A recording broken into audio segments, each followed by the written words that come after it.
Good morning, good afternoon, good evening, and good night, friends and colleagues from across the world. Welcome to our Sunday special edition podinar with a very special guest today, Dr. Gary Goldman, DDS MD, which is very applicable to the topic of creating a bridge between medicine and dentistry. It's an honor to have you with us today, Dr. Goldman. Great to be here. I will point out there's three more letters. I always joke about this. I've got an MBA also, so it's DDS MD MBA. Which also adds to the appropriateness and applicability of why we have you here today. Business acumen obviously is very important in business, and doctors lack a lot of that from their educational perspective. So we can maybe tell us more about your adventures in the last 3 decades. Before we get into the presentation and discussion today, just some housekeeping stuff about updates of the Global Summits Institute. Mhm. Um, you guys may know that we are conducting the Global Consensus Summit, which is actually the Global Dental Medical AI Bridge meeting in London, which is growing exponentially. There will be 10 different organizations that are joining us. The intent is to create not only 40 CE of education that you can earn, but also some guidelines, some oversight, accreditation, policy, due diligence on these AI entities for the future of medicine and healthcare. It's our belief that it should be a discussion led by doctors. So you will see that these organizations are heavily participating in this event, and it's growing worldwide. Invite you to go to globalsummit.amores.it, where you will see all of the different programs. There's 10 different organizations again, who are also going to participate in a new concept that we are looking at, which is the Healthcare Intelligence Board. The Healthcare Intelligence Board at this event will be a separate function, and all these 10 organizations are going to have their own functions at this event. But this particularly organizations that we're inviting to take a seat at the table are things like International Standards Organization, the American Board of AI in Medicine, the Society of Physician Entrepreneurs, the American Dental Association, down the list it goes. So we can actually create this oversight environment of what's much necessary to award a seal of acceptance, which means that this particular organization, university, government is working for the sole interests of patients and doctors versus the third parties, which is essentially bringing back the Hippocratic principles. We believe that artificial intelligence is the equalizer to all the sufferings of the healthcare industry of the past 5 decades. And we hope to have you there with us as we write these standards for the future to come in medicine and healthcare. So, with that said, I want to dive into the Global Health Impact Network and Funds. I'm a big fan of yours personally. I see you as a hero of the healthcare professions.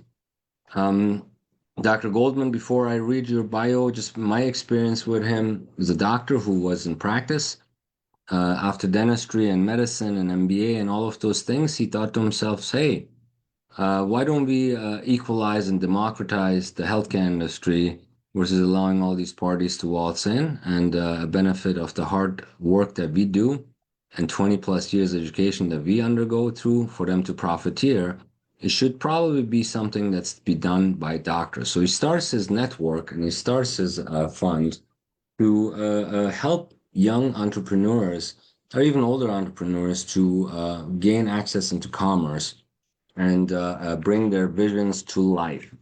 So, very interesting to us at the Global Summit Institute because this involves most of our vision and mission. So, a partnership is highly desired. So, steering the Global Impact Network and Funds as founding partner and CEO, his vision is to harness the energy between healthcare and technology, fostering a community where clinicians directly contribute to the digital healthcare revolution. This organization thrives on collaboration, innovation, and investment, targeting transformative digital health solutions. With a background in anesthesiology and informatics, his focus lies in empowering healthcare professionals to become pivotal players, investors, advisors, and innovators. Serving the board of directors at UCSF Health Hub, they advance digital health initiatives, leveraging his expertise in data and business analysis to catalyze change within the sector. Spearheading strategic investments in the Global Health Impact Fund, the aim is to nurture disruptive startups with scalable potential underpinned by a robust clinical network. The work is a testament to the power of physician-led ventures in shaping the future where healthcare and technology seamlessly integrate for global impact. Wow, Doc, that's music to my ears. Music to my ears. You have a lot of courage to take on an industry, a multi-trillion-dollar industry in the world, as a clinician, and rightfully so. So, where does your motivation come from, Doc? What is the end vision? Well, again, you kind of summarized it a little bit, but it's important to kind of like show the transition. I mean, I've been in healthcare for 35 years and I've worn every operator hat there is to wear on the clinician side, on the administrative side, and then subsequently as a serial entrepreneur. So, I've been in the seat, I've had the experience, and for all three of my companies, which all, exited in one way, shape, or form, they were always all clinician driven, right? And you talked a little bit about the informatics in the background as well, because along the way between company 2 and 3, while I was practicing with the Sutter healthcare system, where we had 27 hospitals, we wound up making the transition, of course, like every hospital system in the United States, to use Epic electronic healthcare record. And because of my previous experience, they asked me to participate in that. So I became one of the lead informaticists for Sutter. And of course, I oversaw anesthesia and perioperative services because that was my clinical subject matter expertise. But what that led to, which was interesting and completely unplanned, is at the time, Sutter and Kaiser were the 2 largest contracts for Epic. And I began to consult all over the country, in much larger places, Cleveland Clinic, Mayo Clinic, Brigham and Women's, Mass General. And what I found was, interestingly enough, and you can tell, for me, it was a real passion to do this. It was, almost a present to have the opportunity to do this. But every clinician that I sat at the elbow with, either as a fellow developer for Epic or someone who we were teaching during a go live of Epic, across the board, they were all disenfranchised. They all were very unhappy with the electronic healthcare record environment that was coming out. The common comment would be, was there like a clinician within 1,000 miles of the garage that this was built in to reflect the workflow, make us more efficient, or was it just to develop because everyone feels like we to use an electronic healthcare record? And that for me is when the light bulb went off. I said, you know what, instead of starting the next company, which by the way I wound up doing anyway, I started conceptualizing a network, a place where clinicians could come, because we're all busy, we're all working very hard, we're very focused on what we do. Not everyone has the ability to learn this, and become expertise at this, but they just don't have the time. So to create a place where they could easily come on their own time and educate themselves about innovation, educate themselves about technology and the kind of technologies that we use. I still joke sometimes that when I'm talking to some of my colleagues and I say blockchain, they hear Bitcoin. Now, blockchain is way more than that, right? But how do you learn about those things? It's not something that we learn in medical school, certainly. So for me, creating that network environment, but at the end of the day, being the practical business person I am, you need money to build a network. I mean, we know what Slack, LinkedIn and Facebook has spent billions of dollars to build these platforms. That was you need the appropriate capitalization to make it happen. So that's why we started with the venture fund initially for us, a very small venture fund, which led to capitalization of the network and built it. So that was the driving force. It's not a short story, but it was the driving force for me. And we've been doing it now for 7.5 years. And it's such a pleasure when you and I got together, and so I started to see the much more global nature of what you were creating, because for me, that's what we certainly needed, because there's a limit to how much, one organization can do by itself. But in partnership with, as you bring in Arlen Myers from SOAP and you bring in Anthony from the AI Med, I mean, that's we're talking about creating an incredible global organization here, and it's very exciting. Yes, we're certainly we're excited to work with you. And I've been doing this for about 20 years in an effort to create a closed loop system between doctors that's devoid of third-party influence. The Hippocratic principles have survived a millennia. Now you're in an environment where lobbyists, governments, management entities, hospitals, which unbelievably don't allow doctors to own them, are here, and insurance companies. The number one complaint. I would be willing to put out a massive prize out there for someone that creates AI solutions to remove this burden of our backs. But the idea to create this solution has to be done by doctor-led organizations. When you're in a corrupt system that you can't change, the first 10 years I tried this thing with talking to your local legislators and getting it all the way up to the government, but it doesn't work because the government people are often very well compensated by these insurance companies, by these third parties, and you're not going to get anywhere. So you got to create a better system that exists in the commerce. And I think that if we bring these doctor-led organizations together, there won't be any escape from it, and they can no longer be ignored. The voices of millions of doctors out there need to be heard. We should be self-regulating in industry because ultimately, without doctors, there's no healthcare. Without them, Well, there'll still be healthcare. yeah, and So I mean, I think that brings up a really important point too, in terms of our responsibility as clinicians, and as physicians is way more than just delivering care and providing care. And we played the role over the centuries, but as you say, it's been diluted out by the business aspects of it. But I mean, it's our responsibility to ensure that the system that we practice in has the right incentives and the right focus, right?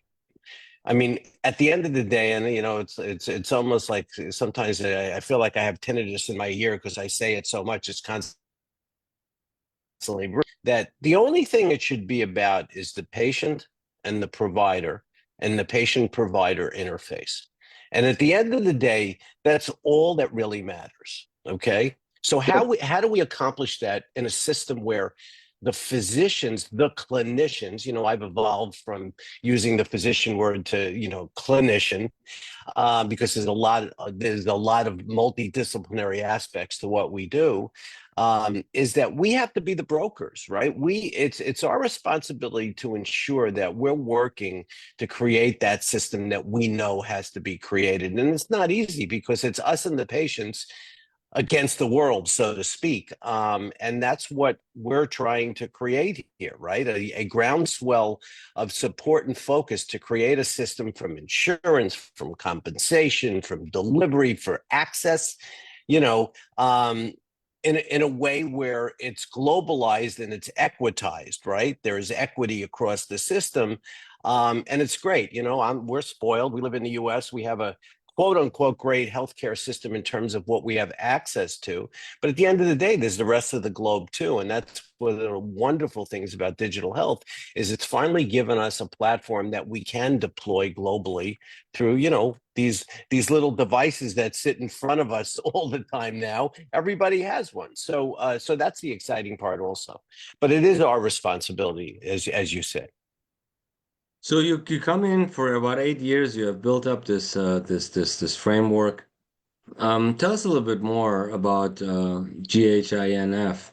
How do people get involved? What can they expect? Please lay it out for us.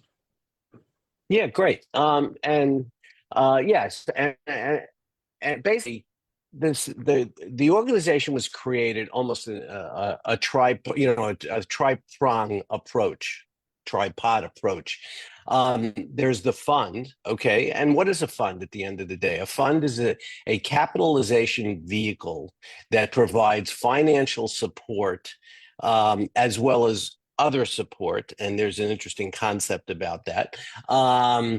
For the companies that it's working at. So, you when you make an investment, it's a portfolio company, but before this, you're doing due diligence on sometimes hundreds of companies to choose the ones which, and you for us means a network of health professional clinicians who better than to choose the right solutions that have the potential to be market disruptive, the actual clinicians that are using it on a day-to-day basis in the trenches.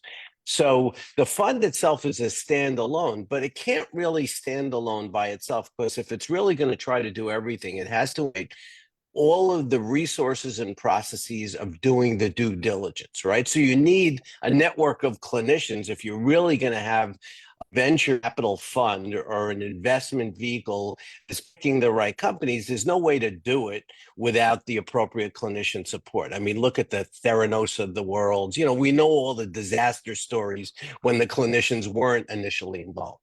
So that's where the network, because the network really for us is a separate organization that works very closely with the fund to provide the due diligence of picking the companies, then providing the appropriate support once we invest.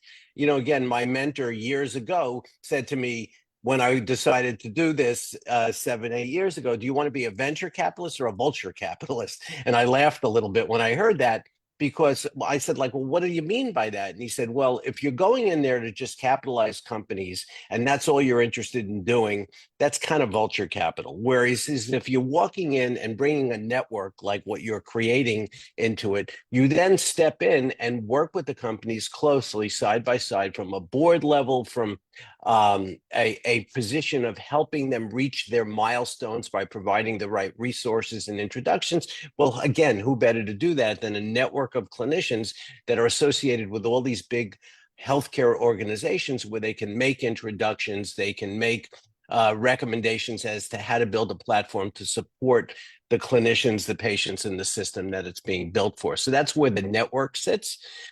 And then the network accelerates those companies. But at the end of the day, you need a vehicle also to manage the capitalization side of it. And that's what a management company does. So that's the third prong of what we do. And it could be everything from very early stage investments in very early stage startups that have no revenue. They barely have a platform, but they need the financial support and the resources to build it out.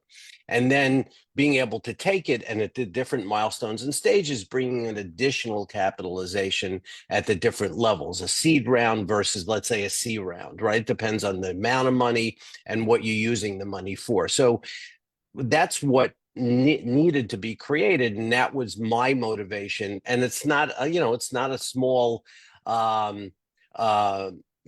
goal to reach. And it's taken 7.5 years just to get where we are. So to create a global network of opportunity for clinicians to participate actively as investors, advisors, consultants, subject matter experts, that's what we've started, and that's what needs to grow globally, which is what you've been working on. Yes, so listen up, innovators, every doctor. We have, in the last 20 years I've been doing this, I've noticed that we have accountants, we have lawyers, we have doctors who are all sorts of different secondary hobbyists. So this is where to go. We are working very closely, not on also just regulations, but also enabling, because the next generation of our professional colleagues are coming out of our circles. So younger generation who has innovations, when you're encountering problems in your offices and you write up a business plan and get a patent, things of that sort, we're here for you. And reach out to Gary or myself, and we'll get you guys plugged into these systems, particularly the discussions and networking at the GHIN. And I'll put all of the links out for you guys to look at and join. So, Doc, You're also a family man. You're also married to another medical doctor. Is that correct? Is that what I That is understand? absolutely correct. I will say my better half. Basically, yes, my wife is a high risk obstetrician. Through our training, we met towards the end of our training during our residency and fellowship at Harvard at Brigham and Women's Hospital in Boston. And then my business career didn't start until we finished.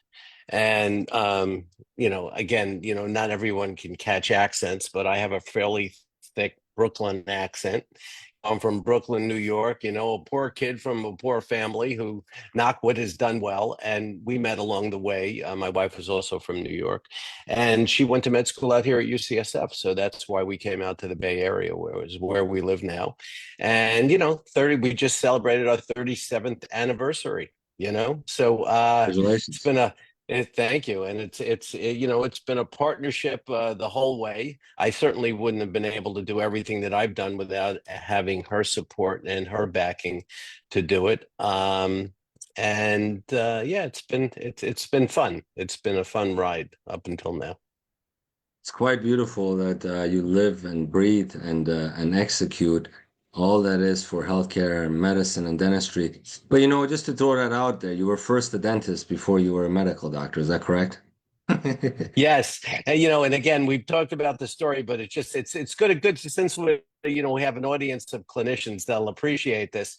So again, as I said, I grew up in a family which was relatively poor, not very educated, but I had a dentist in the late '60s who was an innovator. Shockingly, I mean, he would invent instruments, and this, he had a black and white TV mounted to his dental chair in 1969. So I was probably the only child in the United States that liked going to the dentist um, in those days, and he was my motivation for going into dentistry way back when. And I wound up going to New York University, NYU Dental School.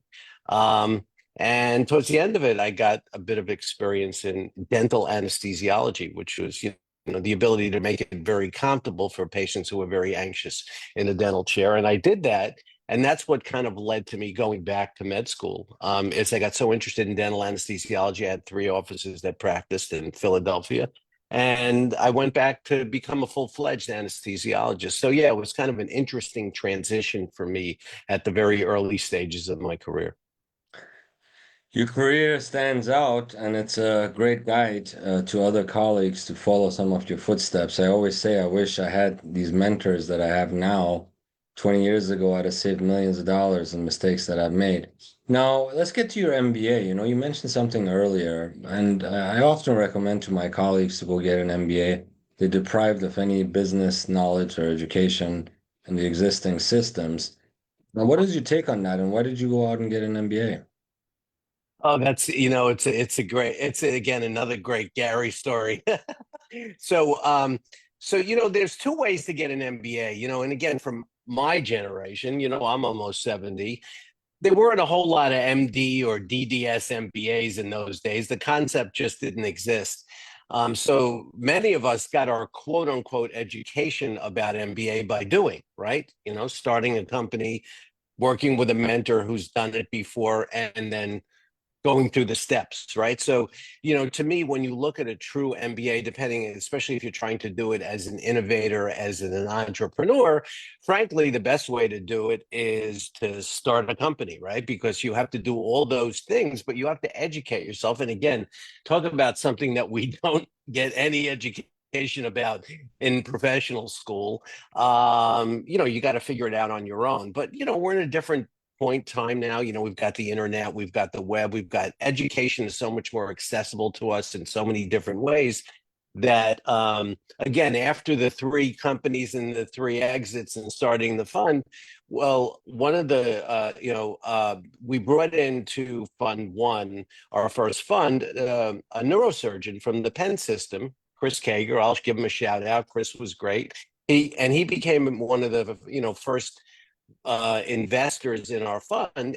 And he came to me and said, look, I've been an angel investor. I've invested in some startups, but I'd love to learn how to be more of a venture capitalist.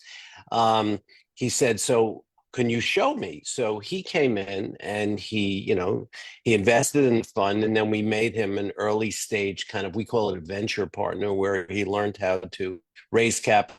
He learned how to look at companies from a due diligence standpoint.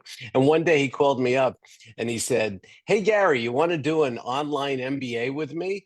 And I said, after 3 companies, I don't know that I really need an MBA, but there are a lot of concepts of what I do that I am not professionally educated to do, especially on the finance side, on the marketing side. So, it's almost like when we take our boards as a clinician, right? You learn so many things that you may not practically ever use on a day-to-day basis, but it makes you a subject matter expert becoming board certified. Well, that's how the MBA was for me. It made me learn get interested and learn more about areas which were not necessarily in my area of interest. I'm the first to admit, I'm not like the best mathematics brain. Whereas again, my wife, being my other better half, she's almost like a math genius. And so she was always very valuable to me for that. And then when I went to do the MBA, I spent a lot of time on finance and really learn a lot of concepts that I really didn't have a good grasp and understanding of. So that was the real value of it. So to me, and now there are programs, as a matter of fact, a very close friend of ours, their daughter is in medical school, and it's a combined MD MBA program. I mean, that didn't exist even as an option when we first started. So it becomes very important, because at the end of the day, as we both mentioned, we don't learn a lot about the business side of medicine when you're in medical school. You just don't. And I think it's somewhat intentional, frankly, By from a design. system perspective. Whereas now there's so many more. We have, as a matter of fact, in our network, which we can look at a little bit later if we have time, is we have an MD MBA community, right? Because there's so many more health professionals with MBAs now. They're getting more involved at every level of the business side, the innovation side, the startup side, that it becomes very important. So I highly recommend it. And now there are EMBA programs, 13 months. You can do it completely online, which a lot of clinicians like to learn that way anyway. So it's really something that I highly recommend to anyone that gets involved at this level. Yes, just like you and our ventures, we didn't have those programs at the time, so I went out and got one because I saw how they were depriving doctors of any, if it's so important, half of the business of healthcare is business. And if you don't have that half, and you don't have that business acumen to solve problems, you are going to fall behind. Yes, definitely Well, recommend our colleagues to get those. yeah, Kianor, what I'll just say is, which is his, I've always, I'm a little bit of a comic always anyway, is that when people see all the letters after my name sometimes, for me, what I tell, especially the younger kids, is the lesson is, don't be afraid to pivot and to constantly learn. Life should be, your approach should be always, if you haven't learned something new every day, then it hasn't been a good day, right? So for me, it becomes really important that when you start getting involved at the level of the C-suite, if you walk in the door and you're just an MD or you're just a DDS, 100% of the time you could see it when you sit there and everybody's sitting around the table. Oh, great, the doctor's here. Yeah, that's right. I know what you Because mean. he's going to bring the physician perspective, and they don't want to hear that a lot of times. Whereas if you walk in the door and that MBA is at the end of your name, all of a sudden what they see is more the MBA than they do the DDS Yeah. to the MD Yes. or any of that. So it is important from that perspective. And that's great to have some of our own at these tables. Eventually, it's going to be a situation where they're going to walk in with their MDAs and no DDS or MD or other OD or something attached to it. And we're going to look at them as like, hey, you are one of those vultures. I mean, you're an uneducated in healthcare. If you want to profit in this industry, you should probably go to school for 20 years, understand what the Hippocratic oaths are, and understand that every decision we make as physicians and doctors is supposed to have that in the back of our mind versus how we can cut costs and manipulate numbers to maximize profit. Yeah. So yeah. Okay, let's talk about the greater good here, the Global Health Impact Network. Could you show us maybe by sharing your screen and how this works and the network side of Yeah, things, how these groups work, I'd be and how we happy can to. join them? That'd be great. And I All think you right, set up one share for the Global screen. Summits Institute. And I want to, my follow-up Yes, questions to that exactly. will be maybe you can address that while you're doing that. How do you think we can join forces for London and this group to write healthcare history and create this bridge between dentistry and medicine, which has been needed for millennia? We're going to use AI to bridge it.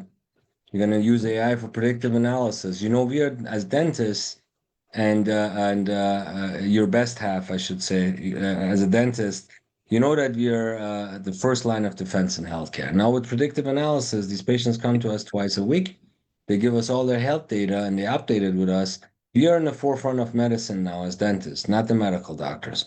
So, as the people in the forefront of medicine, where they come to on a regular basis, how can we bridge this gap and collaborate with predictive analysis to save a lot of lives, to collaborate with more doctors, to create referral opportunities? That's what I envision this where this is all going. But ultimately, Gotcha. how can we act now to start joining forces?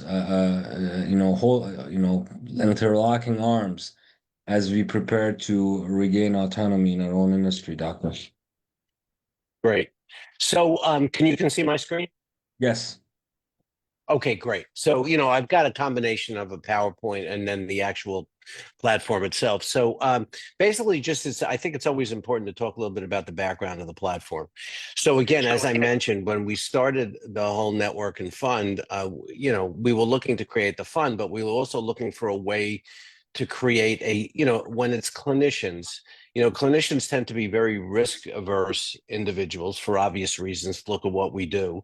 And they also are very careful about when they're having conversations just about clinically. We all know the limitations we have with HIPAA here in the US and all of that about, talking about data and information about patients. But then on the entrepreneurial and business side of it, also we need a secure place to be able to have conversations, not only just as clinician to clinician, but also within the specialty, different professions, different subspecialties. It gets very drilled down, especially when you get to innovation. So we were looking to create a platform which was, had the functionality of LinkedIn, Slack, Dropbox, and Zoom kind of environment, but not those companies, but with that functionality in a very secure environment. And we were very lucky. And again, you mentioned SOAP, Society for Physician Entrepreneurs. Well, when I was first starting all of this 7.5 years ago, that group, Arlen and a gentleman, Uli Chetapali, who was running the Silicon Valley chapter of SOAP, invited me to the meeting when they heard about what I was trying to create. And I wound up going to this meeting and meeting three gentlemen who created this platform for a very, very large organization, in India. And they were given the platform to use in healthcare. And when I saw it, I said, oh my God, this is exactly what we need. So we got very lucky in that I didn't have to spend the time building this platform. We were able to get access to it. And now, the platform is called the Hands-In platform at this point. So I'm going to take us to the actual platform itself. And so this is like when you first log in, we have close to 3,000 clinicians on this now. Is you log into a dashboard, and the dashboard, as you can see, has all this different functionality. It's got messaging, it's got video, video capability. It's got the equivalent of texting or messaging on one side. It's almost like a CRM, and it has an area where you get all your messages in one place. So, it really has a lot of functionality, and it's basically a network of communities. So we create communities around different, let me get to where I wanted to go. So just give me a second here, and I got to get back to Excellent. I us. Oh, understand there you it guys is. set up also one for Here the we go. Global Summits There, Institute, correct? there it is. Here I am. I'm here now. Lovely. So, so I want to do this. Let's go back to Oh, the Top the World's Top original Doctors. community That's a good page. one. In the Global Okay, Health so Impact. you can see you can see the summit, right? So this is a community within our network that we give, we can create it for any organization. We tend to try to be very agnostic in terms of our goal is to promote these concepts and these organizations to this network of clinicians that we've created. And so for here, the minute we spoke, I said, oh my God, we need to be promoting this and getting involved in what you're doing, Kianor.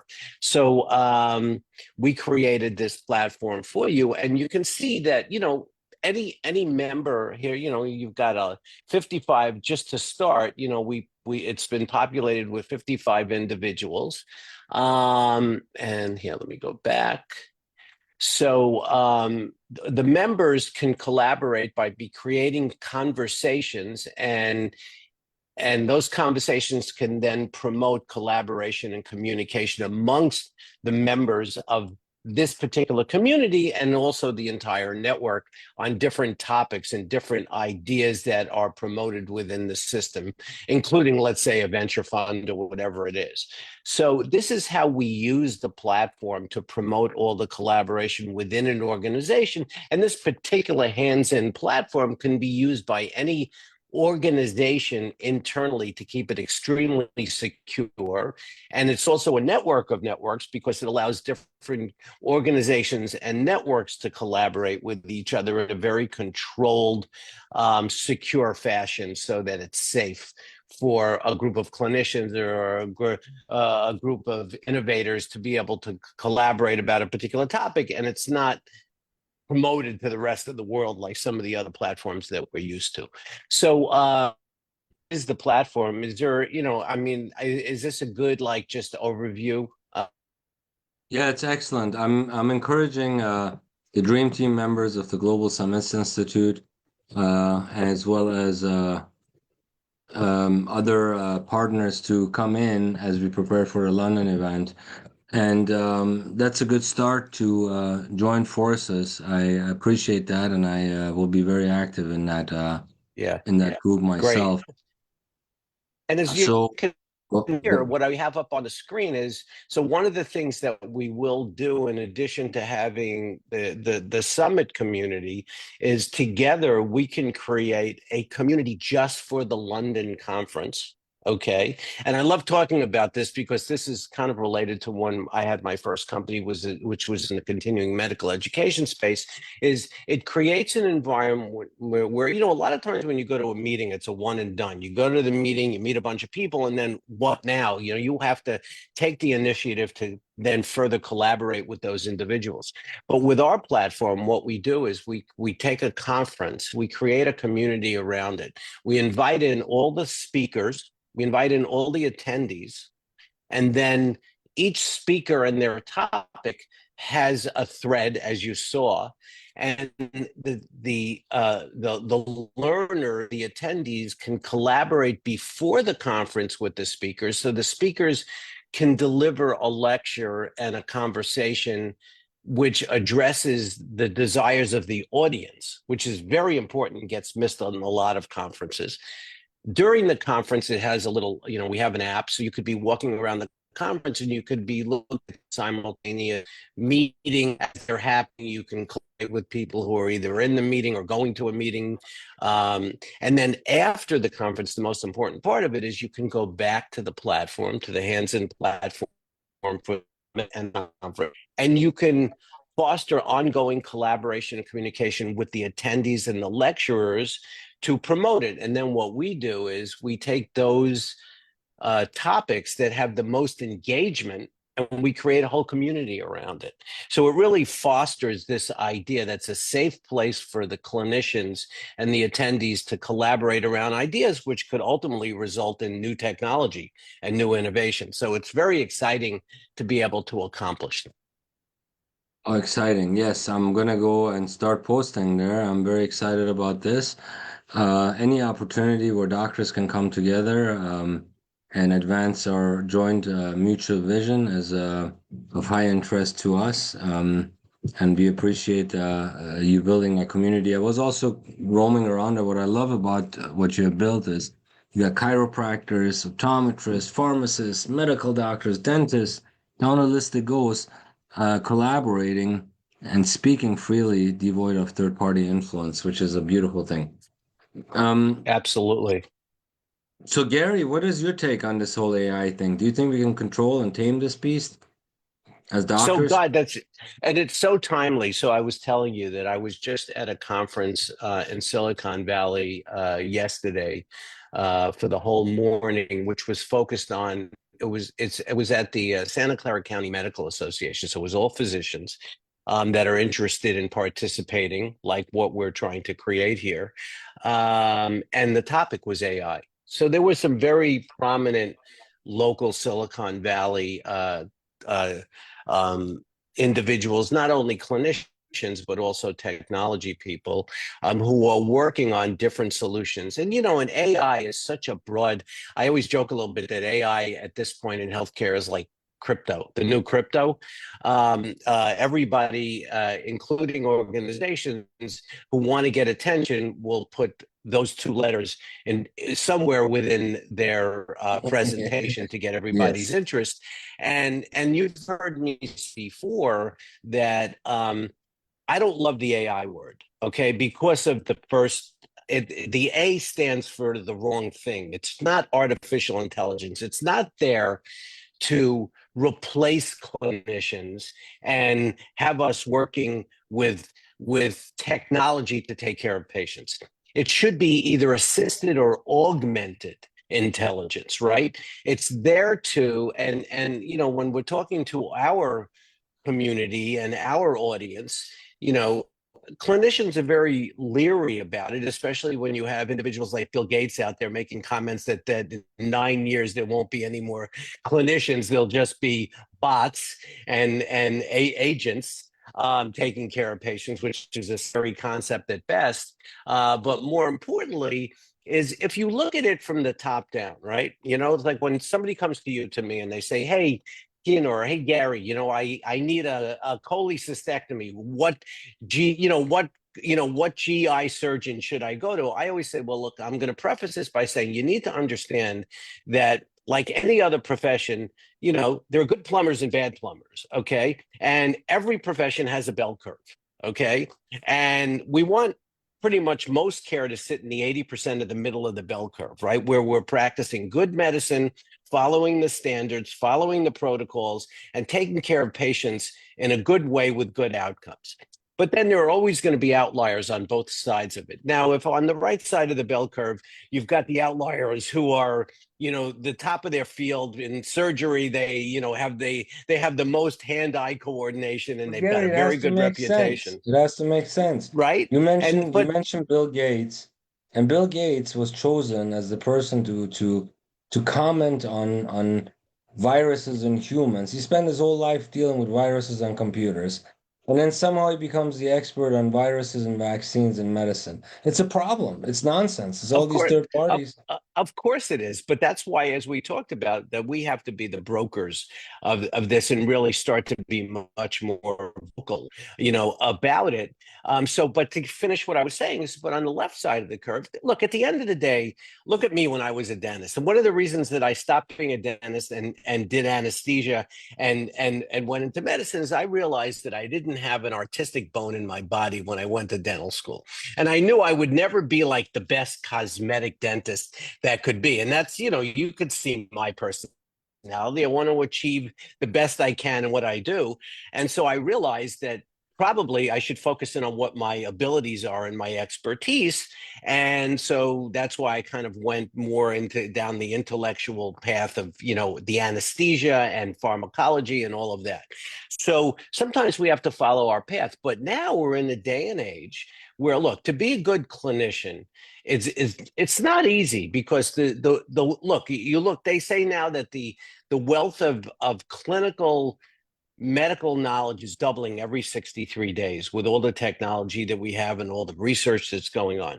And it's very, very hard to have a good grasp of that. But we're lucky enough to be in a time and a day and an age where we have access to technology like machine learning, which is the word I use instead of AI, where it's a tool. It's an assist device to help you as a clinician do what you do, but do it better, but do it with the with your approach, but it allows you to be better at what you do for you.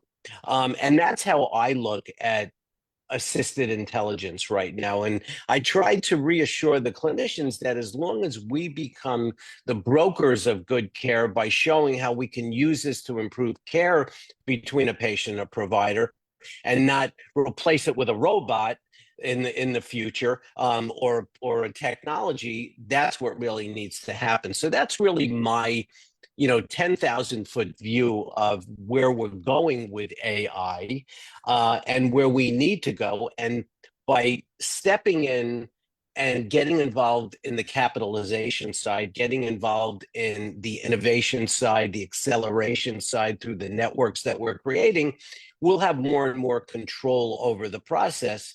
But if we don't do this, then we kind of get what we deserve if we're not willing to take a leadership role in the process. And that's what this whole organization is about, right? Wow, amazing.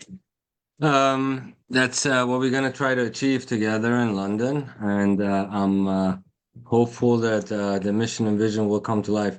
So you have your own division in London, the Global Health Impact Network and Funds.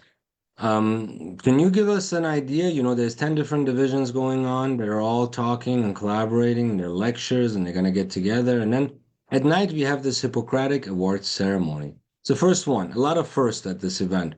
This Hippocratic Awards ceremony, we're going to award all of those doctors who have done something selflessly for the benefit of the healthcare industry, for the sole benefit of patients and doctors. Now, what's going to happen in your division? What did you envision in London for doctors and other healthcare providers to sign up for and attend? Well, I think, again, along the vision of what we've been trying to create in the last, 7 years with GHIN, is that what we can bring to the table is, again, we've got this incredible platform, and I think it gives us the opportunity to take all of these major players and come together as a unified organization and make it easy for us to collaborate and plan different ways of improving global healthcare, right? So I think what GHIN and F can help bring to the table with that much larger group is the structure, the infrastructure to do that. Because I've tried to create our organization to be agnostic at the end of the day. And what does that mean? Well, what it means is that I don't, a lot of us are doing, things that, or trying to engage in processes that are somewhat overlapping from one organization to the next, but we're doing it in our own different ways. And again, there are different professions, there are different specialties.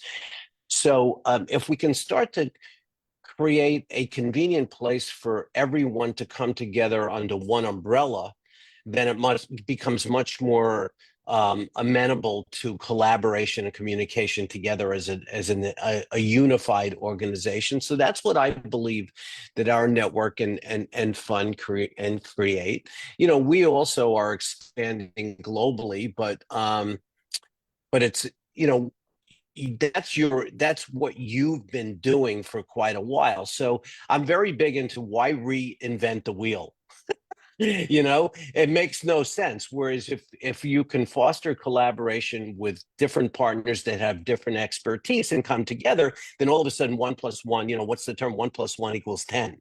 So here it's 1+1+1+1+1 equals 1,000 for what you're trying to accomplish. So we're very excited about being a part of that and bringing what we believe is our expertise to the table in partnership with, what Arlen and SOAP is bringing and what Anthony and the AI Med is bringing and what you're bringing. You bring that all together. And I have to say that, we've all been working in parallel, but now we're converging as opposed to diverging. And that really is going to empower all of us as clinicians to be able to accomplish what we're trying to accomplish.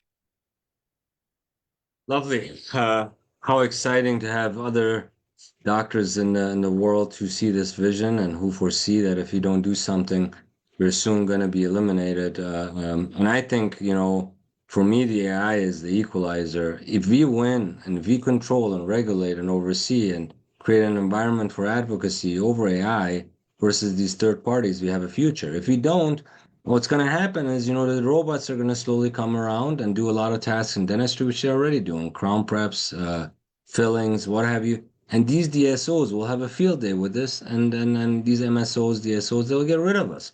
Then we won't be needed. But if you use AI the right way, and create systems that, for example, eliminate this massive army that these insurance companies have built to fight us on our own claims, we're going to win. If we have oversight and we set the regulation and we set the accreditation for AI, then they have to adhere by our rules, not us adhere by their rules, which there's no due diligence over. So it's very prudent that we lead the conversation in AI for the foreseeable future if you want your sons and daughters to end up in the healthcare industry. Okay, with that said, let's go to some final topics here. Gary, what's an actionable item today? I'm a doctor. I like this podcast. I like what I hear. What do I do next? Well, from my perspective, again, I'm always, I guess it's my job as the founder and the CEO for GHIN to promote it a bit is, look, for us, we don't charge membership. We don't do any of those things. Join Global Health Impact Network, as you can see, and you can get to all these organizations we're talking about, including Global Summit Institute, which you saw. So join the network and start to get involved in the communities that catch your interest and become an active participant. The nice thing about quote unquote AI and technology is you don't have to really go anywhere. Most of the time you can do it virtually. But again, there's nothing to replace face-to-face networking. And that's why having conferences like the London conference become more important. But again, it's not a one and done. Now with the network in the background, you can continue the process. So I would encourage everyone that's listening to this to not just listen, but to get on your computer and join, and we'll provide out the links. Join the network, join the summit, come to the conference. I mean, all of those things. It's important that you have to be an active participant, and we're trying to make it as easy as possible. And we are very excited. On the same note, when I first started the Institute, and we drew that logo, where there's a big, big history behind that logo on how doctors can create a shield and then restore healthcare to what it once was and what it should be. We looked at a three-pronged approach: academic, administrative, and financial. For us, the partnership with you addresses those three fronts. We are very excited to be a supporter of the movement, of the GHINF movement. There's going to be a tremendous good that's coming out of this in terms of not only empowering innovators that come through these organizations, such as SOAP and AMAD and so forth, empowering these visionaries of healthcare to find solutions to get rid of some of these third parties that annoy us. You ask 10 doctors, 9 of them are going to tell you insurance is one of my biggest concerns. We can achieve all those things. So I look forward to our continuous collaboration.